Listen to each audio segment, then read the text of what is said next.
اعوذ باللہ من الشیطان الرجیم بسم اللہ الرحمن الرحیم الحمد للہ رب العالمین الصلاۃ والسلام علی اشرف الانبیاء والمرسلین وخاتم النبیین سیدنا و مولانا علی رسولہ الکریم وأہل بیتہ الطیبین الطاہرین المعصومین المظلومین اما بعد فقال اللہ تبارک و تعالی فی کتابہ المجید وفرقانہ الحمید اعوذ باللہ من الشیطان الرجیم وقالوا كونوا هودا او نصارى تهتدوا قل بل ملة ابراہیم حنیفا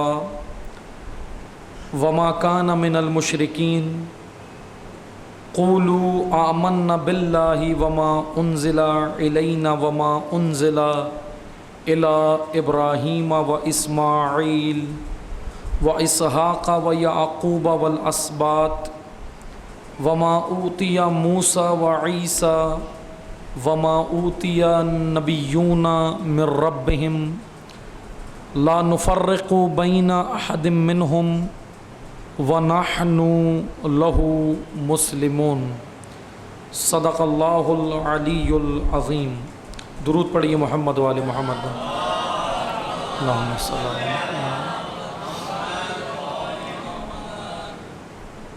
اللہ تعالیٰ کا شکر ادا کرتے ہیں کہ خداوند تبارک و تعالیٰ نے ہمیں آپ مومنین کی زیارت کا شرف نصیب فرمایا، اور اس مختصر فرصت میں جو اللہ تعالیٰ نے نصیب فرمائی ہے، موضوع گفتگو حضرت ابراہیم علیہ السلام اور حضرت عیسیٰ علیہ السلام کی تعلیمات ہیں، یا یہ کہیں کہ تمام انبیاء علیہم السلام کی تعلیمات، چونکہ خداوند تبارک و تعالی نے تمام انبیاء کو جس دین کی جانب رغبت کے لیے بھیجا ہے، امت کی رغبت دلانے کے لیے، اقوام کی رغبت دلانے کے لیے جس دین کی جانب تمام انبیاء کو مبعوث فرمایا، وہ دین فقط ایک ہی ہے، اور وہ دین اسلام ہے۔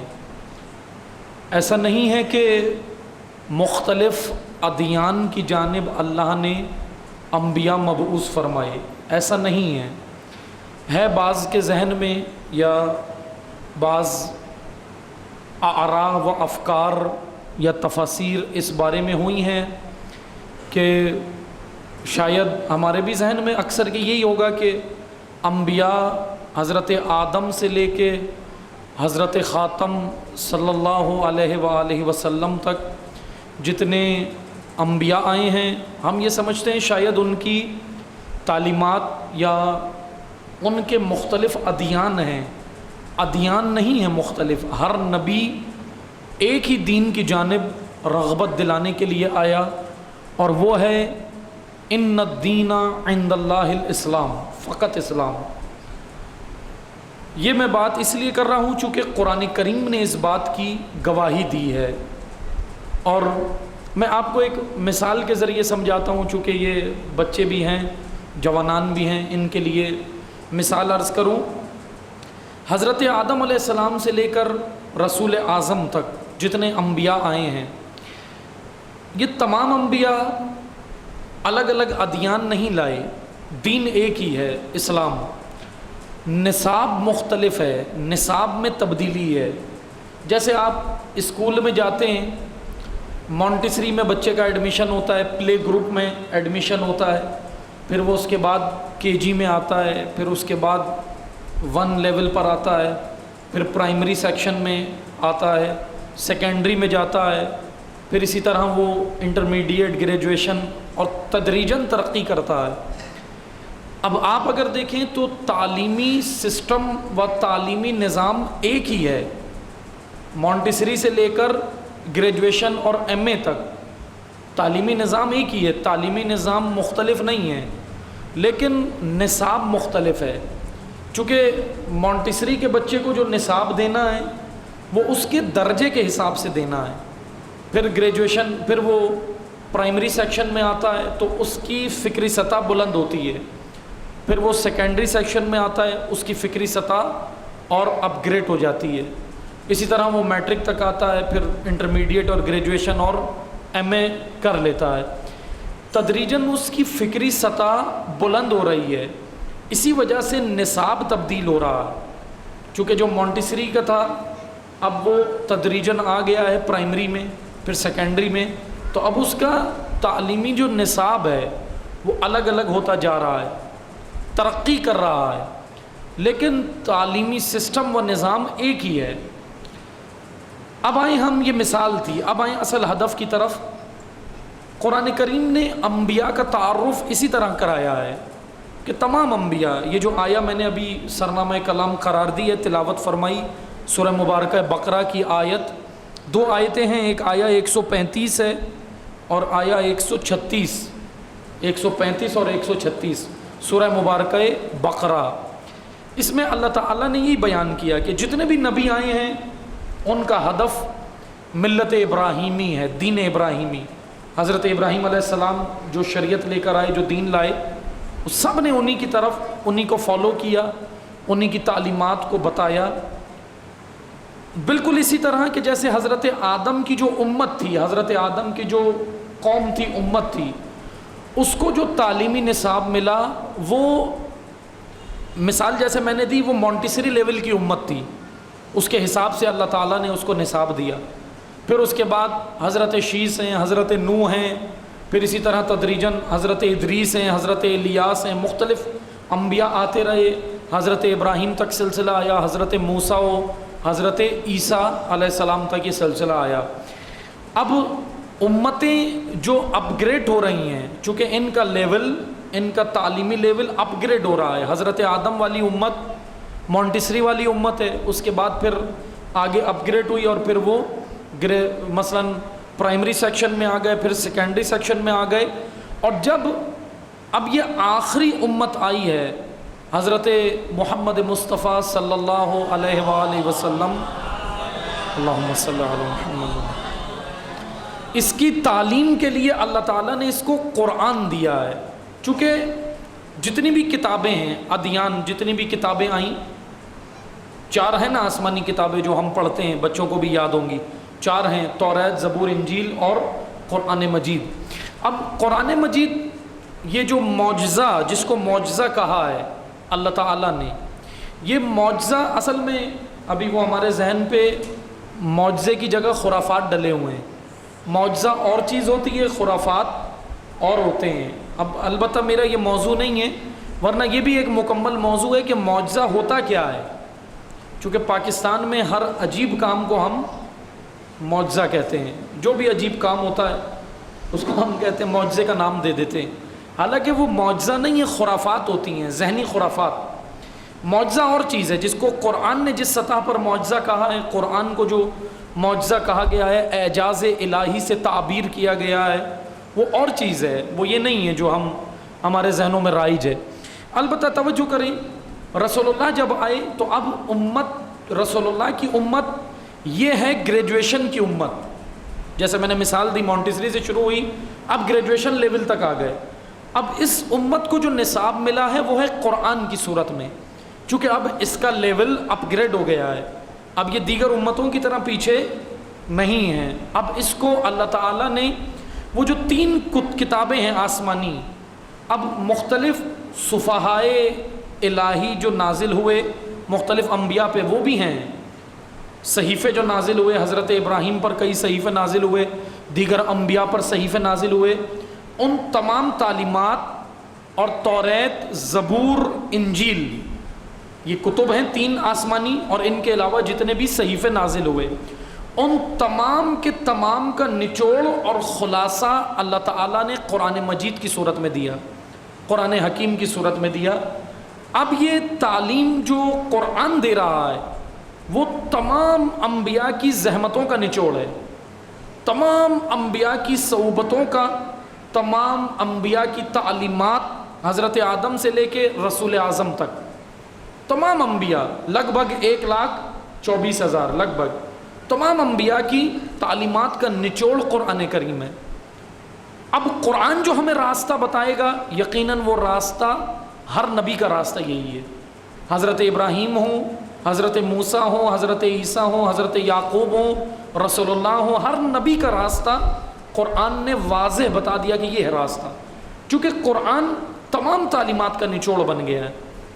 اور قرآن ایسی کتاب ہے کہ ہر نبی کو اللہ نے اس کے عصر کے حساب سے معجزہ دیا ہے۔ جیسے آپ دیکھتے ہیں حضرت موسیٰ کو معجزہ ملا، عصا دی، اللہ تعالیٰ نے عصا دی، چونکہ وہ جادوگروں کا دور تھا۔ ہر نبی کو، حضرت عیسیٰ علیہ السلام کو معجزہ اللہ تعالیٰ نے دیا کہ اللہ کے اذن سے، حکم الہی سے حضرت عیسیٰ مردوں کو جلا دیتے تھے، مردوں کو زندہ کرتے تھے، لیکن اللہ کے اذن سے۔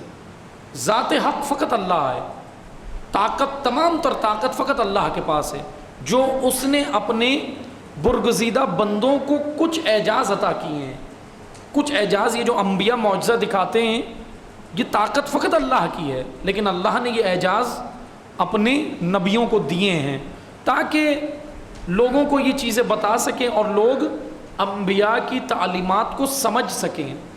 حضرت عیسیٰ علیہ السلام کا دور اگر آتا ہے تو ہم دیکھ سکتے ہیں کہ اس کے اندر آپ کو نظر آتا ہے کہ حضرت عیسیٰ مردوں کو زندہ کر رہے ہیں، مختلف قسم کے، یعنی بیماروں کو شفا دے رہے ہیں، اذن اللہ، اللہ کی جانب سے، اللہ کے اذن سے، چونکہ دور اس طرح تھا۔ اب جب رسول اللہ کا دور آیا تو یہ دور مشہور تھا خطیبوں کا دور، خطابت کے حساب سے۔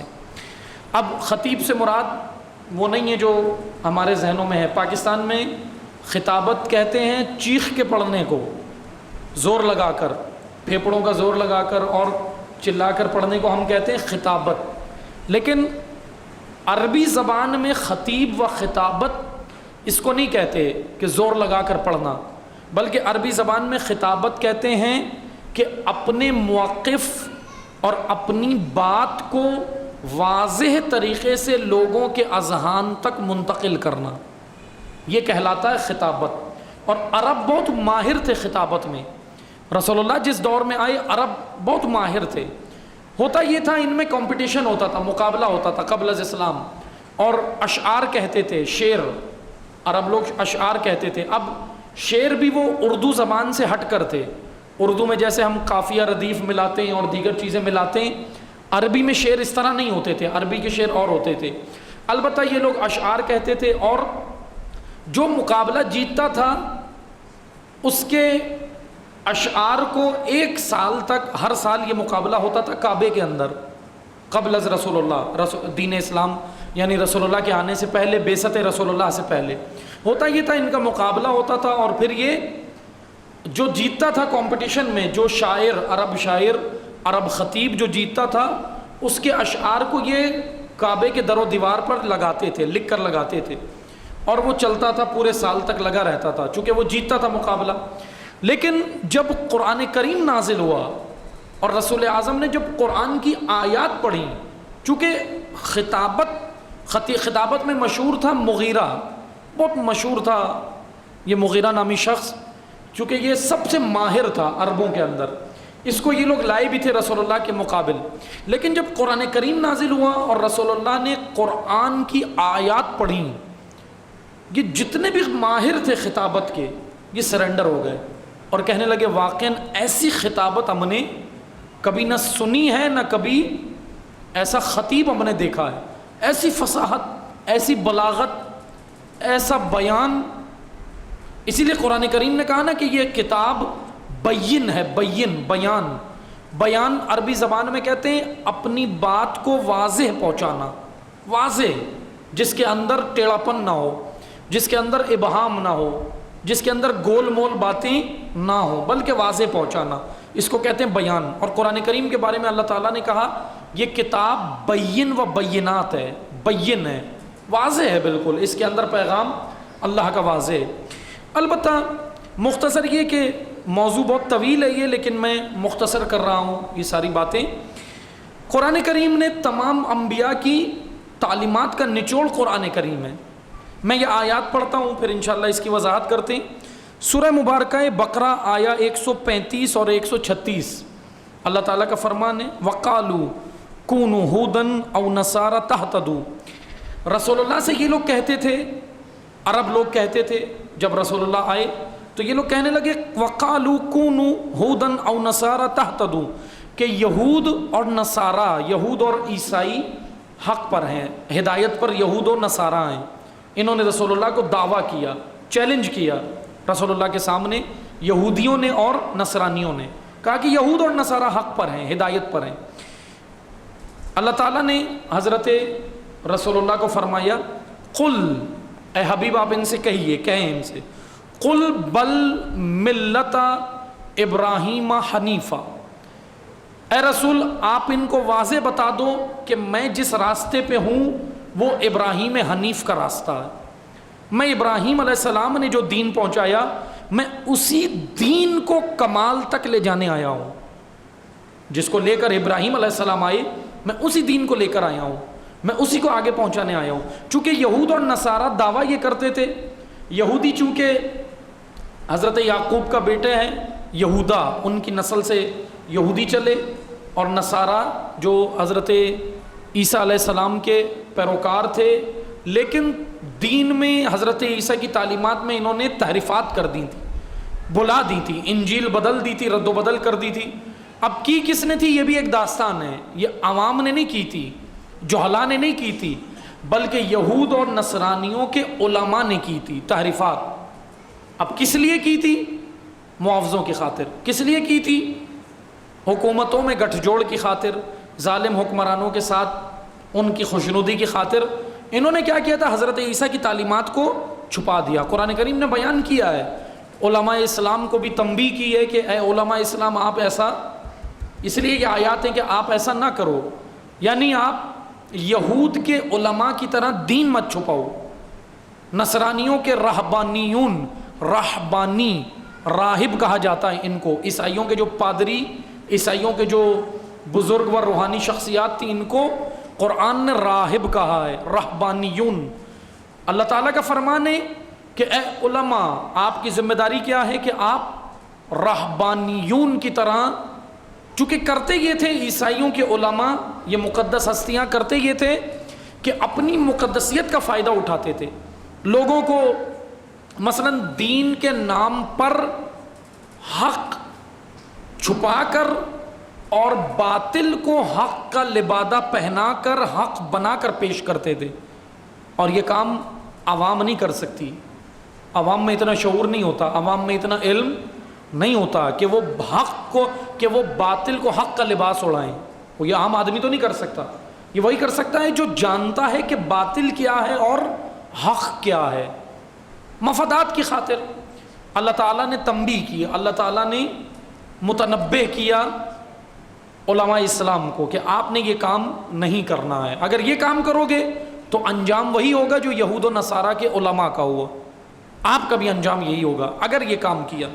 بہرکیف یہ دعویٰ یہ کرتے تھے کہ عیسائی اور یہودی دعویٰ یہ کرتے تھے، رسول اللہ کو یہ دعویٰ کرتے تھے کہ ہم ہیں ابراہیم کے پیروکار، ہم ہیں موسیٰ کی شریعت کے پابند، ہم ہیں عیسیٰ کے پیروکار۔ تو اللہ تعالیٰ نے رسول اللہ کو بولا کہ آپ ان کو کہو آپ نہیں ہو، آپ کا جو راستہ ہے اس میں آپ نے تحریف کر دی ہے، آپ ملت ابراہیم پر نہیں ہو، بلکہ یہ جو رسول ہم نے بھیجا ہے، یہ جو خاتم النبیین ہم نے بھیجے ہیں، قل بل ملت ابراہیم حنیفہ۔ ملت اردو زبان میں کہتے ہیں قوم کو، لیکن عربی میں ملت کہتے ہیں راہ کو، طریق، طریقہ کار، روش کو، طریقہ کار کو۔ قل بل ملت ابراہیم حنیفہ، آپ کہہ دو کہ میں ابراہیم حنیف کے راستے پر ہوں۔ یہاں پر میں اس لفظ کی وضاحت کرتا ہوں۔ لفظ حنیف مختلف جگہ قرآن کریم میں آیا ہے۔ حنیف کا لغوی معنی، لغت، چونکہ ایک قرآن کی اصطلاحات اپنی الگ ہیں، لغت الگ ہے۔ لغت ڈکشنری، لغت میں حنیف کہتے ہیں مڑنے کو، مڑے ہوئے کو، یا حنیف عرب لوگ اس بچے کے لیے یہ جملہ استعمال کرتے تھے جب وہ پیدا ہوتا تھا اور پیدائشی طور پہ اس کے پاؤں مڑے ہوئے ہوتے تھے، جیسے ہوتے ہیں نا بعض معذور ہو جاتے ہیں، پاؤں مڑے ہوئے ہوتے ہیں، نارمل نہیں ہوتے، ایب نارمل ہوتے ہیں، پاؤں مڑے ہوئے ہوتے ہیں بعض بچوں کے جو پیدائشی طور پر ہو جاتے ہیں. ایسی حالت بچے کی جو نارمل کنڈیشن میں نہیں ہوتا تھا، مثلا پاؤں مڑے ہوئے ہیں یا ایب نارمل ہے، جیسے عام افراد کی ولادت ہوتی تھی اس سے ہٹ کر، یعنی عام روٹین سے ہٹ کر جو ولادت ہوتی تھی، اس بچوں کے لیے عرب لوگ کہتے تھے حنیف کا جملہ استعمال کرتے تھے عرب لوگ. اب یہاں پر میں یہ وضاحت کروں، حنیف کا لغوی معنی ہے مڑنا، لیکن مڑنے کے چند طریقے ہیں. میں آپ کو مثال دیتا ہوں. ایک مڑنا یہ ہے کہ میرا رخ سامنے ہے اور میں گردن گھماؤں، بدن پورا میرا سامنے ہے لیکن صرف گردن ایسے گھما رہا ہوں، یہ بھی مڑنا ہے. ایک مڑنا یہ ہے کہ گردن اور آدھا بدن گھما رہا ہوں، باڈی بھی گھوم رہی ہے لیکن ٹانگیں سامنے، پاؤں میرے سامنے ہی ہیں، بیٹھا ہوا میں کرسی پر ہوں، میں گردن بھی گھما رہا ہوں اور آدھی باڈی بھی موو کر رہا ہوں، گھما رہا ہوں. یہ بھی حنیف نہیں ہے، اس مڑنے کو بھی حنیف نہیں کہتے، بلکہ آپ مکمل سر سے پاؤں تک جب پوری باڈی کو موو کر کے اپنا رخ دوسری جانب گھمائیں، اس کو کہتے ہیں حنیف. چونکہ وہ مکمل مڑ گیا ہے، اس کا رخ مکمل طور پر تبدیل ہو گیا ہے، سامنے نہیں ہے، اب پورا مکمل طور پر تبدیل ہو گیا ہے، اس کو کہتے ہیں حنیف. حضرت ابراہیم کو حنیف کیوں کہا اللہ نے؟ ابراہیم حنیفہ، مختلف جگہ آیات ہیں. اب یہ میں نے لغت کا معنی بتایا ہے، اب آئیں قرآن کی ٹرمز میں، قرآن کی اصطلاحات میں. ابراہیم علیہ السلام کو اللہ تعالیٰ نے کہا کہ ابراہیم حنیف، چونکہ ابراہیم وہ جو روٹین کی امت تھی جس کا کام بت پرستی تھا، جس کا کام صنم قدوں میں جا کر عبادتیں کرنا تھا، جس کا کام غیر اللہ کو سجدے کرنا تھا، ابراہیم یہ نہیں تھے. ابراہیم الگ تھے ان سے. کیوں الگ تھے؟ چونکہ ساری امت صنم قدوں کے سامنے سجدہ ریز تھی، ابراہیم خدائی یکتا کے سامنے سجدہ ریز تھے. چونکہ ابراہیم کا راستہ سب سے الگ ہے، رخ مڑا ہوا ہے. ابراہیم کے رجحان، ابراہیم کے تمیلات، ابراہیم کی تہذیب، ابراہیم کا تفکر، ابراہیم کا تمدن، ابراہیم کی روش، ابراہیم کا راستہ، سب کچھ اللہ کی جانب مڑا ہوا ہے. جو پوری، میں اب وضاحت کرتا ہوں، ابراہیم حنیف یعنی پوری امت باطل پر تھی، ابراہیم حق پر تھے. ان کا رخ ہی سب سے الگ ہے. دو جملے استعمال ہوئے ہیں عربی زبان میں، ایک حنیف اور ایک جنیف. حنیف ہا کے ساتھ، جنیف جیم کے ساتھ. حنیف پوری امت باطل راہ پر ہو اور ایک شخص اگر درست حق پر ہو، اس کو کہتے ہیں حنیف. اور اگر پوری امت حق پر ہو اور ایک باطل پر ہو، اس کو کہتے ہیں جنیف. حنیف اور جنیف میں یہ معمولی سا فرق ہے. یعنی عام سوسائٹی سے ہٹ کر پوری سوسائٹی، پورا معاشرہ جا رہا ہے گمراہی کی جانب، لیکن ایک فرد ہے جو اللہ والا ہے. اسی لیے کہتے ہیں، اقبال کیا کہتے ہیں، اگرچہ بت ہیں جماعت کی آستینوں میں، مجھے ہیں حکم اذاں لا الہ الا اللہ. ساری جماعت، ساری قوم، سارا معاشرہ، سارا تمدن، ساری تہذیب، سارا کلچر سب فاسد ہو گیا، لیکن ایک ابراہیم ہے جو حکم اذاں دے رہا ہے، تنہا لا الہ الا اللہ کہہ رہا ہے، پتھر کھا رہا ہے، صعوبتیں جھیل رہا ہے، لا الہ الا اللہ کہہ رہا ہے. ابراہیم علیہ السلام پس راہ ابراہیم، راہ حضرت عیسیٰ، راہ رسول اللہ، راہ انبیاء، ان میں سے ایک تعلیمات میں سے ایک نقطہ یہ ہے کہ حق پر اگر آپ تنہا بھی ہو، تنہا قائم رہو. اکثریت معیار نہیں ہے حق کا.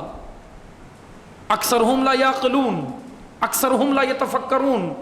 اکثرہم لا یشعرون، اکثریت تو معیار نہیں ہے. ہم دیکھتے ہیں اکثریت کہاں جا رہی ہے، رش کہاں ہے.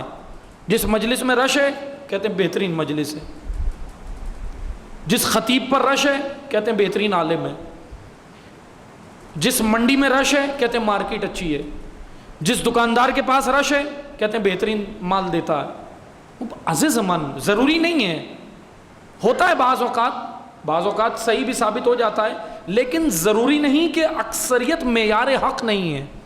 حق خود معیار حق ہے، حق خود اپنے اندر جاذبیت رکھتا ہے، معیار رکھتا ہے. حق پر رکھنے کے لیے کبھی بھی اکثریت مت دیکھیں. ابراہیم تو تنہا ہے. ابراہیم کے چچا آزر جو خود بت بناتے تھے، بت تراش، ابراہیم کے اپنے گھر میں بت پرستی ہوتی ہے، لیکن ابراہیم بت پرست نہیں ہے. اسی لیے قرآن کیا کہہ رہا ہے، وما کان من المشرکین. اے رسول ان کو کہو نہ ابراہیم مشرکوں میں سے تھے نہ میں مشرکوں میں سے ہوں. تم یہود و نصارہ نے کیا کیا، حضرت عیسیٰ حضرت موسیٰ کی تعلیمات کو ہٹا دیا، اس میں شرک ڈال دیا. حضرت عیسیٰ کو الیعوذ باللہ اللہ کا بیٹا بنا دیا، شرک کیا، مشرک بن گئے. لیکن ابراہیم جس طرح واحد و یکتا خدا کے پیروکار اور موحد انسان ہیں، اسی طرح رسول اللہ کو اللہ تعالیٰ کا حکم ہے ان کو بتا دو، لوگوں کو بتا دو، امت کو بتا دو، عیسائی و یہودیوں کو بتا دو کہ میرا راستہ ابراہیمی راستہ ہے. عزیز من، کیا ہے ابراہیمی راستہ؟ ایک نقطہ یہاں میں نے اس آیت سے آپ کی خدمت میں عرض کیا، حنیف بنے. امت کو آج پیغام ہے، تعلیمات حضرت ابراہیم، تعلیمات حضرت عیسیٰ، حنیف. اکیلے تنہا بنو، تنہا حق کہو، فرق نہیں پڑتا. مال چھن جائے گا، جان چلی جائے گی، راشن کم ہو جائے گا، لوگ نہیں ملیں گے، رشتہ دار چھوڑ دیں گے، احباب نہیں ملیں گے، فرق نہیں پڑتا. ابراہیم سے کون ملتا تھا؟ ابراہیم علیہ السلام کو اپنے رشتہ دار ملتے تھے، کیا کرتے تھے؟ کہتے تھے یہ 17 سال کا لڑکا آ کر کیا کرتا ہے. لیکن عزیز من، اب روش ابراہیم کیا ہے؟ روش ابراہیم یہ ہے کہ امت کو اس کے حال پہ نہیں چھوڑنا ہے، خود اپنی آئیڈیالوجی، خود اپنے نظریے الہی آئیڈیالوجی پر ثابت قدم رہنا ہے، خود نہیں ان کے اندر ایڈجسٹ ہونا. اپنی آئیڈیالوجی، اپنے نظریے پر ثابت قدم رہتے ہوئے لوگوں کو حق پہنچانا ہے. یہ نہیں کہ بس خود جنت چلے جاؤ. ابھی ہم سب کے ذہن میں یہ ہے کہ بس اپنا راستہ ڈھونڈو جنت جانے کا، ہے نا ایسا؟ پوچھتے ہیں مولانا صاحب جنت جانے کا راستہ کیا ہے؟ کتنے ورد کروں دن میں، کون سی میں مثلا ورد بتائیے مجھے، کوئی عبادتیں بتائیے جو سیدھا جنت لے جائے. عزیز امن، جنت جانے کا راستہ یہی ہے، ابراہیمی راستہ، حسینی راستہ، علوی راستہ. اور وہ یہ ہے کہ تنہا فقط اپنے آپ کو با تقوی نہ بنا لو، بلکہ اپنے ساتھ ساتھ امت کی بھی اصلاح کرنی ہے، امر و نہی کرنا ہے، امر بالمعروف و نہی عن المنکر. چونکہ امام حسین کا راستہ کیا ہے؟ الحمدللہ حسینی بیٹھے ہیں سب، امام حسین کے پیروکار ہیں نا، محب ہیں الحمدللہ. کیا ہے امام حسین کا راستہ؟ امام حسین کا راستہ یہ کہ خود جنت نکلو. ایسے تو امام حسین خود چلے جاتے، کیوں کربلا گئے، کیوں قربانی دی، کیوں بچے شہید ہو گئے امام کے، کیوں بیویاں اسیر ہو گئیں، کیوں اپنے آپ کو ذبح کروا لیا؟ امام حسین کو چاہیے تھا خود. اور امام حسین کیا جنت نہیں جا رہے تھے؟ بلکہ جنت کے سردار ہیں وہ تو، ہے نا حدیث، جنت کے جوانان کے سردار ہیں. تو امام حسین کو تو کوئی ٹینشن بھی نہیں تھی کہ میں جنت جانے کی کوئی ٹینشن بھی نہیں تھی. امام کو تھی کوئی ٹینشن، کوئی مسئلہ تھا؟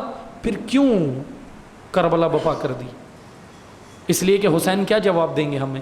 حسین کہیں گے میں مفاد پرست نہیں ہوں کہ خود جنت چلا جاؤں، میں وہ امام ہوں جو امت کو بھی راہ ابراہیم پر ڈالنے آیا ہوں. میں خالی خود جنت جانے نہیں آیا، لوگوں کو بھی راہ حق پر چلانے آیا ہوں. یہ ہے ابراہیمی راستہ، یہ ہے حضرت مسیح علیہ السلام کا راستہ، اصلاح امت. اور اپنی آئیڈیالوجی پر قائم رہ کر، الہی آئیڈیالوجی پر قائم رہ کر، یعنی اثر فاسد معاشرے کا اثر نہیں لینا، اپنا اس معاشرے پر ڈالنا ہے. ہوتا یہ ہے، الٹ ہوتا ہے. ابھی دیندار آدمی بن جاتے ہیں ہم، اس کے بعد جب معاشرے میں جاتے ہیں تو اس کا اثر لینا شروع کر دیتے ہیں، آہستہ آہستہ دینداری ختم ہو جاتی ہے۔ میں ایک جملہ آپ کی خدمت میں عرض کروں، مشکل جانتے ہیں کہاں ہے؟ مشکل یہ ہے کہ شیطان کبھی شیطنت نہیں چھوڑتا۔ شیطان کبھی شیطنت چھوڑتا ہے؟ ہمیشہ اپنے ٹاسک اور اپنے ہدف کے اوپر گامزن ہے۔ دنیا ادھر سے ادھر ہو جائے وہ لوگوں کو بہکانا نہیں چھوڑے گا۔ کتنی استقامت ہے شیطان میں، اپنے ہدف پہ ڈٹا ہوا ہے۔ شیطان شیطنت نہیں چھوڑتا، مشکل یہ ہے متقی تقوی چھوڑ دیتا ہے۔ ہوتا ہے نا ایسا؟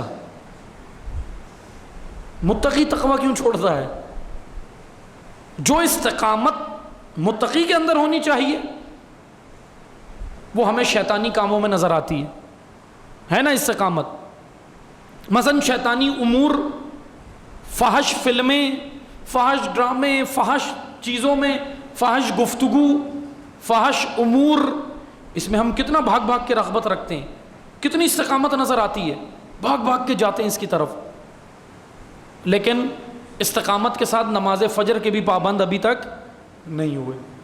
یہ مشکل ہے۔ متقی تقوی چھوڑ دیتا ہے، شیطان شیطنت نہیں چھوڑتا۔ متقی کو تقوی نہیں چھوڑنا چاہیے۔ ابراہیم حنیف کا راستہ تقوی کا راستہ ہے، مضبوط راستہ ہے۔ اللہ تعالیٰ کا کہنا ہے یہ راستہ نجات دے گا امت کو۔ حضرت عیسیٰ علیہ السلام کی تعلیمات استقامت، راہ خدا پر ڈٹنا، ستمگروں کے سامنے نہ جھکنا، اللہ کی راہ پر مکمل زندگی بسر کرنا، آدھی آدھی نہیں، تھوڑا سا دین تھوڑا سا کلچر، یہ ابراہیمی راستہ نہیں ہے۔ تھوڑا سا دین تھوڑا سا کلچر، یہ حضرت عیسیٰ علیہ السلام کا راستہ نہیں ہے۔ اگر یہی راستہ ہوتا انبیاء کا کہ تھوڑا سا دین بھی لے لو، تھوڑی سی لوگوں کی بھی مان لو، تھوڑا سا کلچر بھی لے لو، تھوڑی سی ماحول کا بھی لے لو، تو جانتے ہیں کیا ہوتا؟ پھر دین کبھی نہیں پہنچ سکتا۔ انبیاء کبھی بھی پھر دین کو نہیں پہنچا سکتے تھے، اور پھر کوئی بھی نبی شہید بھی نہیں ہوتا، کسی نبی پہ ظلم بھی نہیں ہوتا۔ ابو جہل نے آ کر آفر تو کی تھی رسول اللہ کو، رسول اللہ کو کیا کہا تھا جب دیکھا کہ رسول اللہ نہیں مانتے، تبلیغ کیے جا رہے ہیں، نہیں مانتے؟ ابو جہل آیا، کہنے لگا کہ آپ مذاکرات کر لیں۔ جب دیکھا کہ نہیں مانتے تو کہا کہ ہم ایڈجسٹمنٹ کر لیتے ہیں۔ کہا کیا ایڈجسٹمنٹ؟ کہا ایسا کرتے ہیں کہ کچھ دن ہفتے میں ہم دن بانٹ لیتے ہیں، کچھ دن آپ ہمارے صنم کدہ میں آ کے بتوں کی عبادت کریں، کچھ دن ہم آپ کی مسجد میں آ کر اللہ کو سجدہ کریں۔ یہ ہے مکس دین۔ یہ ہمیں بہت پسند ہے ویسے دین، آج یہ دین بہت پسند ہے۔ سجدے اللہ کو ابلیس سے یارانہ بھی، یہ بتا کس سے عبادت کی جزا مانگے گا؟ یہ دین بہت پسند ہے۔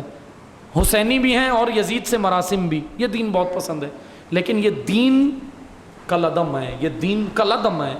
اللہ کا کہنا ہے یہ دین کبھی نہیں چلتا۔ مکس اپ دین، حق و باطل کا مخلوطیت والا دین نہ، دین خالص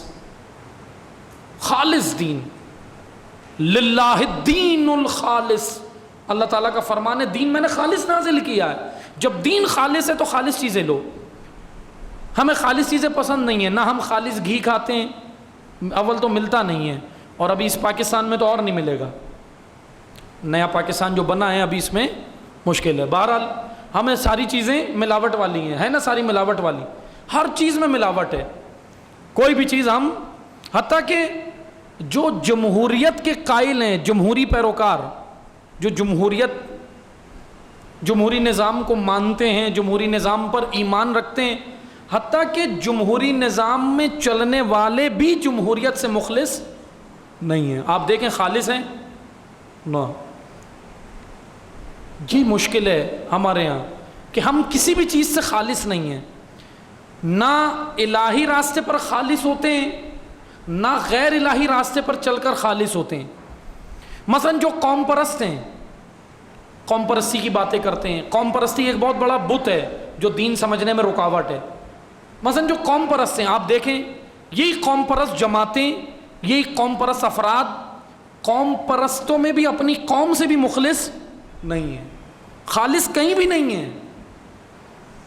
یہ ایک مشکل ہے۔ ابراہیمی راستہ خالص راستہ ہے، خالص یوفون کا راستہ ہے، وفا کرنے کا راستہ ہے، اللہ سے وفا کا راستہ ہے۔ وفا یعنی مکمل اپنے اختیار میں لینے کو، کسی شے کو مکمل اپنے اختیار میں لینے کو وفا کہتے ہیں عربی میں، اس کو کہتے ہیں وفا. ہم وفا کریں، دین سے وفا کریں. حضرت عیسیٰ علیہ السلام کی تعلیمات کیا ہیں؟ یہی تعلیمات. حضرت ابراہیم کی استقامت، شجاعت، حماسہ، ظلم کے خلاف قیام، فحاشی اور ریانیت، یہ حضرت عیسیٰ کی تعلیمات نہیں ہیں. آج جو مسیح نظر آتے ہیں ہمیں، جو عیسائی نظر آتے ہیں، یہ نہیں حضرت عیسیٰ کی تعلیمات. ہوا یہ کہ یہ سارے جو مذہب عیسائیت کے اندر جو سارے فرقے بنے، یہ قرون وسطیٰ کے زمانے میں بنے. قرون وسطیٰ جانتے ہیں نا، چند صدیوں پہلے یہ واقعہ ہوا. وہ یہ ہوا کہ جب قیصر کا زمانہ ختم ہوا بادشاہوں کا، یہ تقریباً ابھی چل رہا ہے عیسوی کیلنڈر کے مطابق 2019 عیسوی کیلنڈر، ٹھیک ہے. حضرت عیسیٰ کی ولادت کے بعد جو کیلنڈر شروع ہوا اس کو کہتے ہیں عیسوی کیلنڈر. عیسوی کیلنڈر کے مطابق ہے 2019. اور یہ جو میں آپ کو بتا رہا ہوں، جو قرون وسطیٰ اور جو تعلیمات حضرت عیسیٰ کو تباہ کرنا شروع کیا، اندر خود پادریوں نے کیا. وہ شروع کیا 756 عیسوی، 756 عیسوی کیلنڈر کے مطابق. قیصر کا زمانہ ختم ہوا. قیصر بادشاہ تھا، روم کی بہت بڑی سلطنت تھی، اس کا زمانہ ختم ہوا. اور قیصر نے، چونکہ قیصر جو اس وقت حکومت کرتا تھا، اسی نے پوپ کے ساتھ، پوپ کہتے ہیں پادریوں کا جو سب سے بڑا ہوتا تھا، جیسے آج پوپ فرانس ہے. پوپ فرانس سنتے ہیں نا خبروں میں، آپ نیوز میں، کہ پوپ فرانس اس وقت سب سے بڑا عیسائیوں کا روحانی پیشوا ہے، عیسائیوں کا. پوپ نے اور قیصر نے یہ مل کر گٹھ جوڑ کی، اور پوپ کو وہ آگے لایا سیاست کے اندر اور ان امور کے اندر. بہرکیف مختصر میں صرف بیان کروں گا، وقت محدود ہے، کہ عیسائیت تباہ کیسے ہوئی، اور آج وہی کام امت اسلامیہ پر کیے گئے ہیں. ان کو بھی آج یہی کام کر کے فرقے بنائے اور تباہ کر رہے ہیں. حضرت عیسیٰ کی تعلیمات تو بالکل واحد تھیں، خوبصورت تعلیمات تھیں. قرآن کہہ رہا ہے کہ ابراہیم علیہ السلام کا راستہ تھا بالکل واضح راستہ، جو رسول اللہ نے بتایا وہی حضرت عیسیٰ کا راستہ تھا. انبیاء میں کوئی تضاد نہیں ہے، جو ایک نبی کہتا ہے وہی دوسرا کہتا ہے، جو دوسرا کہتا ہے وہی تیسرا کہتا ہے. انبیاء کے راستے میں تو کوئی تضاد نہیں ہے، ہر نبی نے وہی تعلیم دی. ہوا کیا، قرون وسطیٰ کا جب زمانہ شروع ہوا، اب یہ پوپ دو حصوں میں حکومتیں اس وقت بٹنا شروع ہوئیں. ایک یورپ، جو ابھی یورپ ہے، حالیہ یورپ، ایک کہلایا قسطنطنیہ اور مشرقی یورپ، اور دوسرا لہستان اور اسپین ملک ہے نا آج، اس طرف کا جو علاقہ ہے یہ کہلایا مغربی یورپ. ہوتا یہ تھا کہ جب قرون وسطیٰ میں پادریوں کی حکومت آئی، اب یہ جتنے بھی پوپ تھے انہوں نے حکومت سنبھالنا شروع کی، اور حکومت اس طرح انہوں نے بنائی کہ الگ الگ سسٹم بناتے تھے. شہروں کے اندر قانون نافذ کیا. شہر کے اندر جیسے میئر سسٹم ہوتا ہے، میئر ہوتا ہے نا، سٹی میئر ہوتا ہے، وہ انتظامی امور شہر کے سنبھالتا ہے.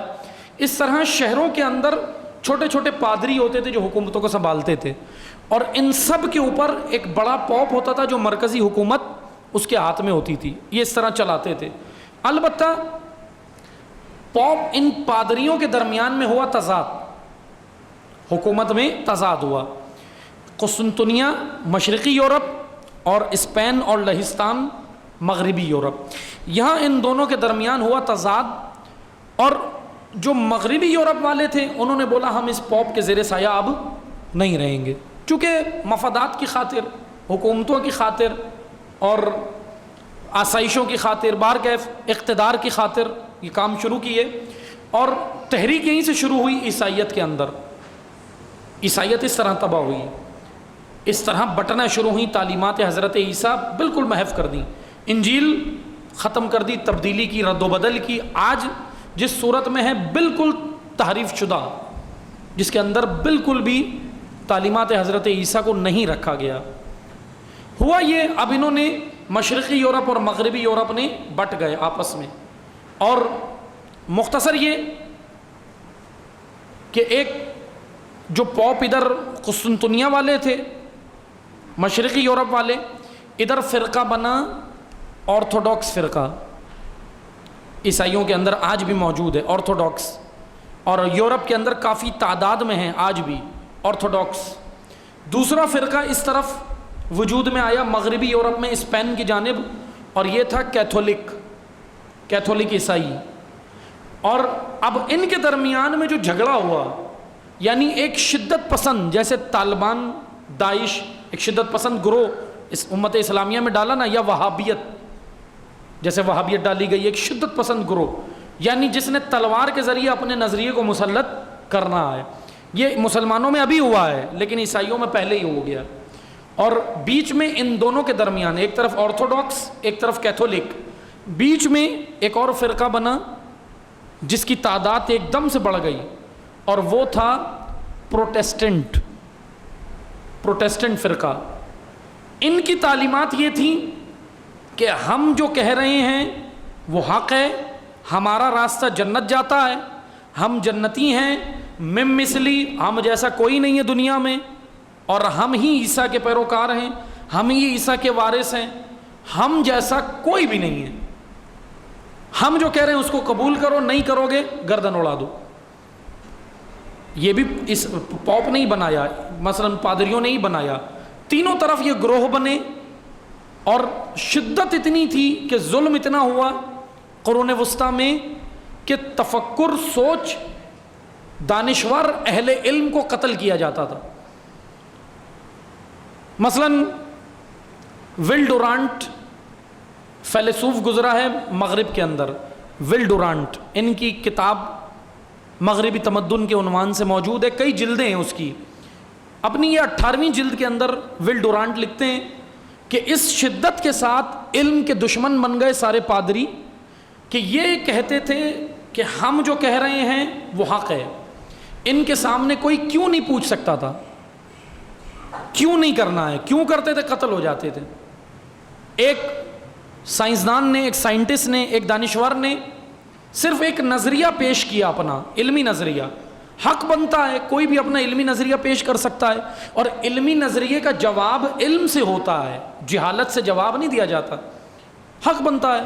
اب اس نے ایک نظریہ پیش کیا کہ ستارے سیاروں کے گرد گردش نہیں کرتے، بس یہ نظریہ اس نے پیش کیا اپنا۔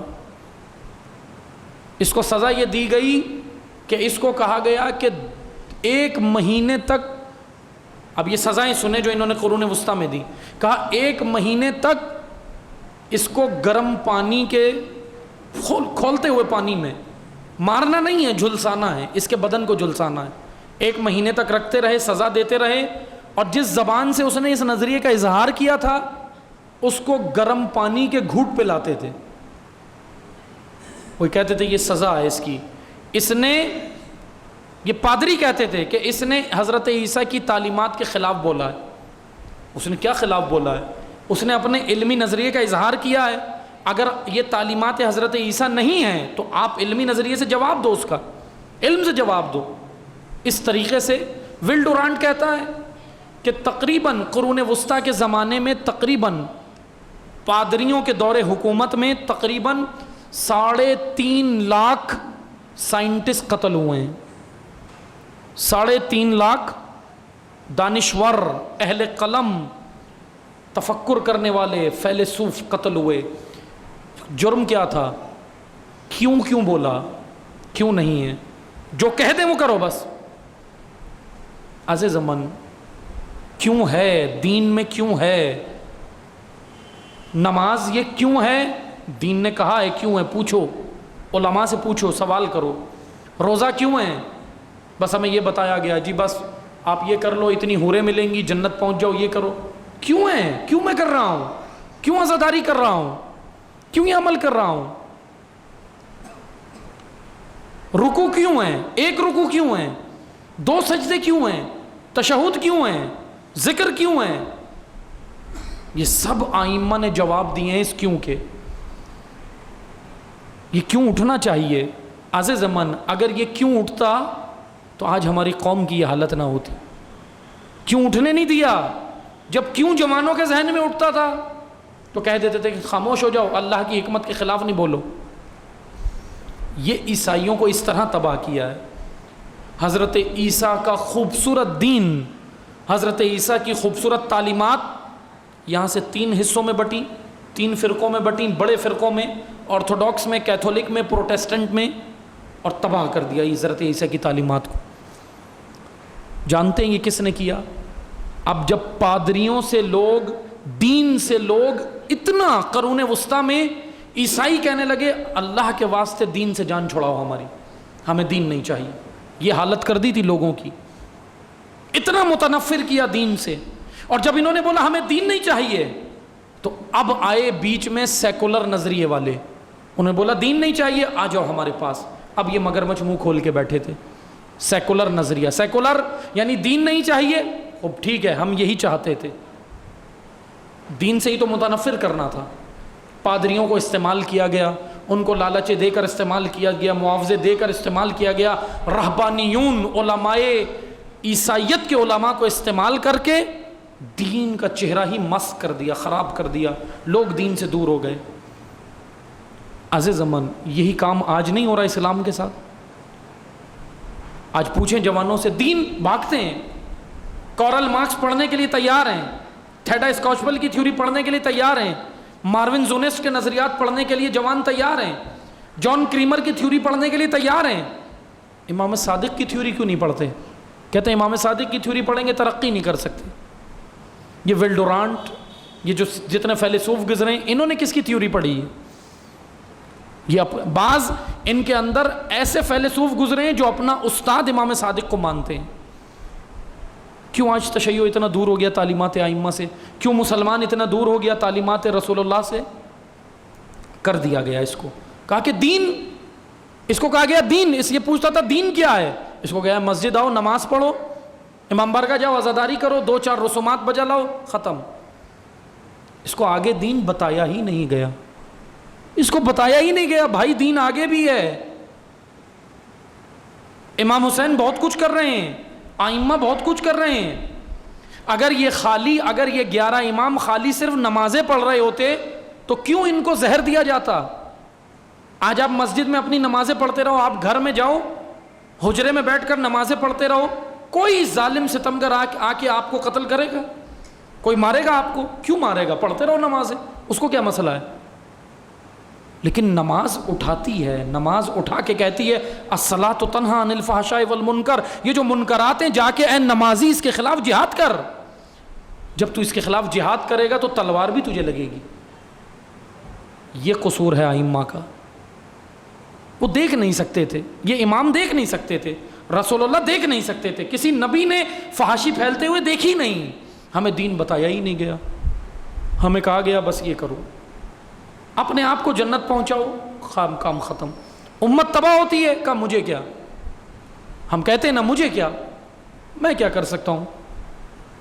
ہر ایک کی ذمہ داری ہے، علماء، عوام، آپ جس شعبے میں ہیں، آپ اگر رائٹر ہیں لکھتے ہیں، آپ اگر اہل قلم ہیں، آپ اگر فیلسوف ہیں، آپ اگر ڈاکٹر ہیں، آپ اگر انجینئر ہیں، آپ اگر ٹیچر ہیں، آپ اگر عالم ہیں، آپ جس فیلڈ میں ہیں، ہر جگہ آپ کے اوپر ذمہ داری یہ ہے کہ اسلام کا درست چہرہ پیش کریں۔ لکھتے ہیں قلم سے، اسلام کا درست چہرہ لکھیں، میڈیا میں ہیں، اسلام کا درست چہرہ بتانے کی کوشش کریں، جس فیلڈ میں ہیں اپنی ذمہ داری کو ادا کریں۔ تعلیمات حضرت عیسیٰ تباہ کر دی گئیں، تعلیمات حضرت ابراہیم بھلا دی گئیں، تعلیمات رسول اللہ امت کے ہاتھ سے نکل گئی۔ اے باد صبا جا کہیو کملی والے سے پیغام میرا، قبضے سے امت بیچاری کے دین بھی گیا دنیا بھی گئی۔